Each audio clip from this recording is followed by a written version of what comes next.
Greetings and welcome back to room 303 and an introduction to sophomore English. I welcome you to a study in sophomore English. Now, this is an interesting question.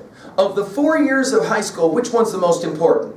Usually it's the sophomore year that's most overlooked. Usually it's, well, that freshman year is so hypercritical because we lay all the groundwork, and some students say, no, it's definitely the junior year because that's when we take our ACTs, and that's when we start thinking about what we're going to do after high school. Are we going to college? Are we not going to college? And a whole lot depends on an ACT score. And then a lot of my students, my seniors, will always argue, well, of course, duh, it's the last year of high school, namely the senior year, because I'm finally free, emancipated at the end of that, and I finally get out and start to get to start living my own life. But I'm going to make an argument. I made an argument once to a summer school session of 4 weeks, when I asked the simple question, of the 4 weeks of summer school, which one matters the most? And I made the argument to that group of students that the first week was the new week. We're learning the rhythms, we're learning the adjustments, etc., etc. My argument was that it's the second week that matters. Because if I can get through that second week of summer school, I've made it halfway. And then I'm capable of starting to think about being on the other side of the hill. And if any of you have ever hiked, you know the hardest part is going up the hill, and then once you get on the other side of the hill, you start heading down the hill. Yes? So at the end of our sophomore year, our goal will have been in our sophomore year to be sophomores, but to not be sophomoric. Whoa, what'd you just say? We love words, of course, in 303. So let's go to work with a brand new vocab word. What do you mean brand new vocab word? Sophomore means second year of high school or college. No, it does not. No, it does not. If you want to Google it real quickly, you can see that the word sophomore actually means, silly. Silly. Foolish. Now, of course, you can now understand what I'm saying. Our goal is to be sophomores without being sophomoric. In other words, our goal is to actually see if we can use this year of high school. And looking back, when I have conversations with my seniors, who I teach predominantly seniors, and I love to ask them the question, at what moment in your high school career, looking back, now with hindsight, at what moment in your high school career did it finally hit you? And you finally figured it out. I can't tell you the number of my seniors that said, second semester, sophomore year. Finally figured it out. Finally figured it out. I made so many stupid choices that were beginning to affect the way that I was living my life. Or, I made some really amazing choices and didn't realize they were amazing choices. And then all of a sudden I began to realize, oh, I'm preparing myself for stuff I didn't realize was coming. Let's consider where we've been, shall we? Quickly, for your notes. Where we're headed as well, shall we? Think about this one. 1 year from now, as we said, you're halfway through high school. 1.5 years from now, you're ready to take your ACTs for the first time. And those scores will in many ways determine a whole lot of your not just educational future, not just your academic future, but your economic future. We live in a state, for example, with what's called a Hathaway. If I can write at least a 25 on the Hathaway, I am appropriated, if I have the appropriate grade point average, I'm appropriated a large amount of money to go to college for 4 years of college, which in the end translates into about $50,000 of free money to go to school. Whoa, whoa. So all of a sudden, I'm beginning to think in my sophomore year about the power of a test score like the ACT, at least to shoot for a 25, a 21, 22 is the state average. We're looking for at least a 25 to be able to give us as much income financially, money, as we can get. Let's think about the freshman year for just a moment. There, what did we do? Well, I think we did at least 3 things that I think it makes sense for us to be reminded of. So let's write them down. What did I do in my freshman year? 3 things. 1. Well, the first thing that I did is to be introduced to the Common Core standards, the state standards, namely, of course, reading, writing, listening, speaking. I often will call it responding. Think about each one of them. First of all, reading, right? Through our annotative approach, we introduced ourselves to fiction, to nonfiction, to poetry, to plays, right? We looked at the poetry in our freshman year. That was epic poetry, like the Odyssey. And of course, lyric poetry as well. Poems like My heart leaps up when I behold a rainbow in the sky, or Psalm of Life. Tell me not in mournful numbers, life is but an empty dream, for the soul is dead that slumbers, and things are not what they seem. We did all of that work in our freshman year. Of course, we also had a state standard, a Common Core standard of writing, and with that, the understanding of research. And of course, we had some listening work that we did and some speaking work that we did as well. We're going to continue this in our sophomore year. We also looked at key texts. I already mentioned the Odyssey. Of course, we took a look at Romeo and Juliet, as well as Midsummer Night's Dream. We took a look at some classic stories. Most Dangerous Game. How does one ever forget a story like that? We laid, if you will, the groundwork for how to read fiction and nonfiction, how to read informative texts, and of course our poetry and our drama as well. Finally, we introduced ourselves in our freshman year to key concepts. We want to remind ourselves of this one. Write this one down. What was maybe the foundational concept of our study together in 303? The definition of learning. That we're not here to just memorize to become kind of robotic. We're here to learn. What does that mean? The capacity to connect new information to old information in meaningful ways. Think of the basketball and the hoop. Think about the hoop as your prior knowledge, the stuff you already know. Think about the basketball going through the hoop as the new information. In our freshman year, some of us had to learn the hard way. In math, for example. I have a basketball hoop that's the size of a dime, and I'm trying to shoot a beach ball in the new math concepts they're teaching to me through the basketball hoop. It's not that I'm an idiot. It's not that I'm stupid. It's not that I can't do math. It's that the size of my old knowledge, the size of my hoop, is so small. What do I have to do? Grow my hoop. Grow my hoop. In our sophomore year, we're going to ask this simple question. What size is the hoop from your freshman year? In your core areas. Of course, we teach here English, but it's also true in math, in science, of course, in our history studies, that you can only learn going forward building on what you learned prior. That's what we call prior knowledge. And our ability to connect new information to old information, let's put it in our notes. This is the other part of that. In meaningful ways. That means I'm learning stuff I can use. Your question in middle school that began when you finally woke up to challenge your teacher. That was such an important moment. Don't overlook that moment. That was such an important moment. When you begin to ask your instructors, when will I ever, what was the word you used? Use this. That was a pivotal moment. There are adults in your life who would try to tell you that was a bad question. I don't think it was. I think it was a pivotal moment in your academic intellectual career when you finally began to ask the penultimate question. When will I ever use the stuff I'm learning? Of course, now that you are sophomores and you've been through your freshman year, you are prepared to admit that a lot of times we don't understand how we'll use something until after the fact. So that our math instructor in our first weeks in math class in our freshman year said, now I know that you learned this information in middle school, let me just review it with you. And several of your colleagues sitting around you were like, oh yeah, we learned that. And you're sitting there going, dude, I think I missed that week. Didn't do those worksheets. I got no idea what he's talking about. And there it was. And all of a sudden, our freshman year, we began right away by going, oh, I'm dumb. Oh, I can't do school. Oh, I'm an idiot. No. None of that. We just didn't pay enough attention. Of course, another major concept, let's write it down just to remind ourselves, is that concept of how to focus or to control monkey mind. It's huge for us. Our mind is like a monkey in a cage, bouncing around all over that iron cage that's being heated from the bottom with those hornets stinging that poor monkey, jumping all over the place. And we made the challenge to ourselves in our freshman year. Let's try to focus. Let's try to get that monkey out of that cage. Let's try to conquer monkey mind. And we're going to watch it again in our sophomore year. But we're a year older. We're a year more mature.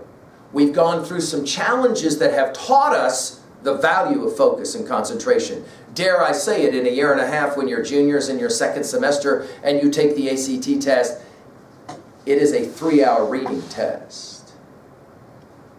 3-hour reading test. Which begs the obvious question to sophomores. When was the last time you sat down and did anything for 3 hours? My gamers, by the way, in the house are some of the only ones that can say they know what that's about. I have gamers that will say, dude, I've played games for 3 hours straight.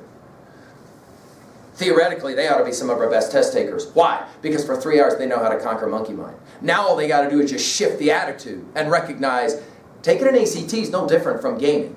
In fact, it is a game. We'll teach it to you that way in your sophomore year. It is a game. But you can't play the game unless you know the rules. And in the sophomore year, we really start to focus on really those rules. As we said now as sophomores, we are going to build on this foundation of learning, connecting new to old in powerful ways. Our approach, let's outline it now. Our approach will be similar in many ways to the freshman year. It will be text-driven, no doubt. We'll study different genres just like we did in our freshman year. We're going to take a look at the stories, the poems, the plays. In our sophomore year, we're going to study another Shakespeare play, Julius Caesar. We're going to look at our nonfiction as well. We're going to continue with our study of annotation, our 3 levels of reading, right? We're going to make sure that our annotation helps to prepare us for our responding, our writing, our speaking. We're going to continue our research. Research where we quote in our writing from our text, internal validation. And we quote from some outside sources through our research, external validation. We're going to continue that project as well. We're going to continue to understand Greek and Roman antecedents. That is to say, that we in the West are in large measure recipients of an entire tradition that we call the Greco-Roman intellectual tradition. So for example, in our freshman year, we studied Homer's Odyssey. We talked about the ways that a hero and the hero's quest is foundational to so much of the way we think in our culture today. In our sophomore year, we're going to take a look at the Greek culture from a different perspective. We're going to look at Sophocles' great text, Antigone, a great play. We're going to take a look at that play and see how that play informs our study even of a text like Julius Caesar, believe it or not. We're going to continue to investigate our texts. And this is hypercritical now, so get ready to take some close notes. We're going to investigate texts and ideas from 4 perspectives. Now, these perspectives we looked at in our freshman year. But we want to remind ourselves and really articulate these in some powerful ways in our sophomore year. About any given text that we take a look at, we want to ask from 4 different perspectives about this text. These are the, if you will, 4 ologies, as my sophomores sometimes like to say it. The 4 ologies. We know ology means study of. Biology, study of. Bio means life, right? Biology, study of life. Ologies. The 4 ologies. Don't worry about how to spell them. You can look them up to spell them correctly later. Just get them in your notes. The first one is what we call epistemology, coming from the Greek root epistis, knowledge. Epistemology. That is to say, how do we know what we know? How do we know what we know? We think we know stuff in our freshman year, and then 4 weeks into our freshman year we go, oh, I did not know what I thought I knew. That is right. Question, how do you know what you know? Epistemology. This is a key question for us. Number 2, the second ology, ontology. Ontology, the study of being. This is a simple question. Who are you? Who are you? For example, if you look back to your 6th grade photo, school photo, dude, what was up with the hair? No, it was cool at the time. Remember that. If you look back to your 6th grade school photo, you will identify 2 things. 1, that is you. 2, that is not you. Which begs a really interesting question. Who are you? Yes, we said in our freshman year, no doubt, you are a body, but you're also this thing called a mind. You have thoughts, but you also are emotions, and you're also, as we saw in our study of Psalm of Life, a spirit, a soul, or energy. Ontology asks, who are you? Who am I? And that question will subsume so much of our study. Right? Number 3, our third ology, psychology. Psychology. Again, coming from the Greek root psyche, which means over-related to the mind. This is an interesting question of how you think. How does your mind work? In our freshman year, for example, we had a research project that we did where we studied different what we call multiple intelligences. We talked about the ways that we have certain proclivities, maybe a musical intelligence, or linguistic intelligence, or body kinesthetic intelligence, an or interpersonal intelligence. This is always for us a challenge. How does my mind work? How do my emotions connect with that mind? Why is it that some days I show up and I'm ready to go to work, and other days I show up and I'm not ready to go? Why is that? You explain that. We will try and understand that better. Number 4, sociology. Sociology. Now here, we're asking the question not about an individual, but rather a group. Why do people work together, live together, play together, fight together? Why? What is the understanding of the group? And how am I different from the group? And which is more important, me or the group? Right? These are interesting challenges then for us to consider. We'll pick up questions. For example, I dreamed I was a butterfly. And then I awoke and wondered, am I a butterfly? Dreaming I'm a human? Whoa, whoa, whoa, what did you just do to me? Well, I just made you think. I dreamed I was a butterfly. And then I awoke and wondered, am I a butterfly dreaming I'm a human? This is an ontological, epistemological question. Room 303, another question. Room 303, is it the walls, or is it the space within the walls? Room 303. Is it the walls, or is it the space within the walls? If, for example, we were all just jump up and take our books and go outside and sit on the green, could I still speak about being in 303? Well, geographically, physically, some of you would argue absolutely not.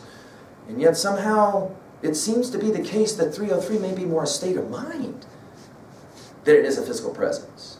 These silly questions of all the things, of all the things a fish could know, certainly the one thing a fish can never know about is water. Whoa, whoa, whoa, whoa, what did you just say? Of all the things a fish could know, certainly the one thing a fish can never know about is water. Well, I don't understand. A fish spends all of its time in water, and therefore the only thing it could ever know is water. Oh. We never know about anything unless we somehow know about its absence.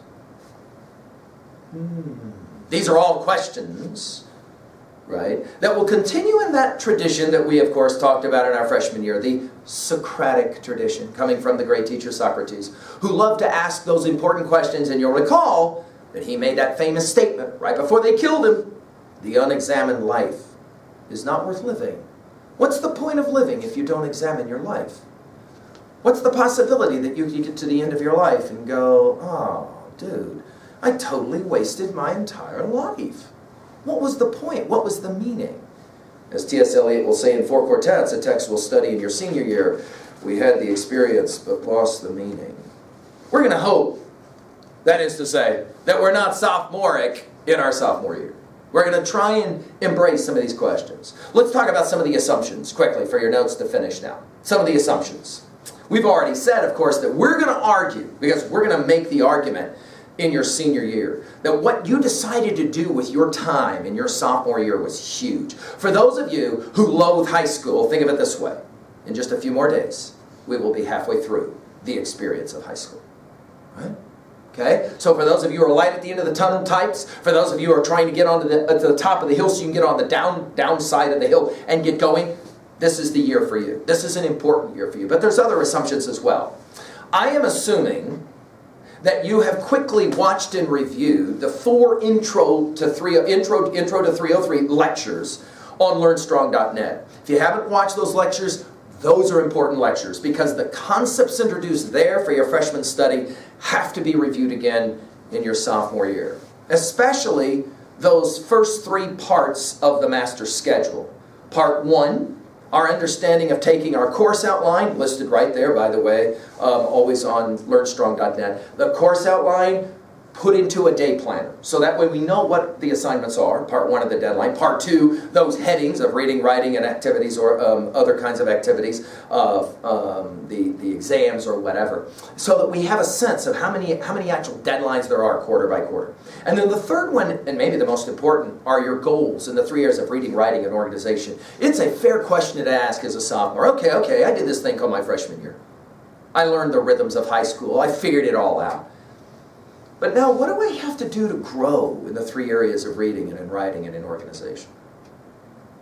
Of course, our annotative approach is central, so let's review it quickly one more time.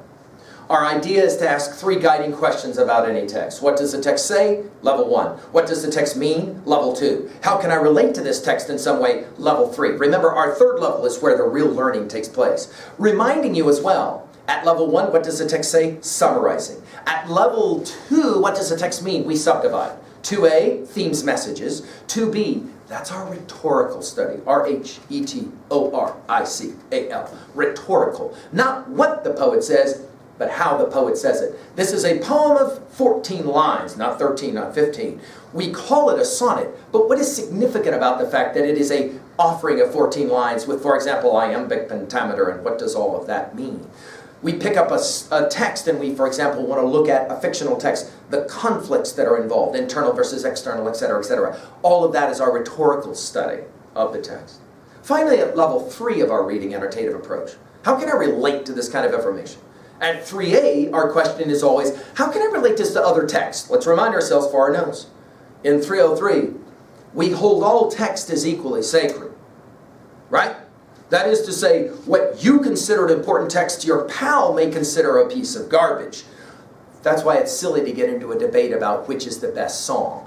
You meaning the best song maybe for you at that moment in your life, best song, right? So in other words, we're always asking about any text that we're working with, how does this relate to other texts that I know? How does this relate to texts I studied in my freshman year, for example?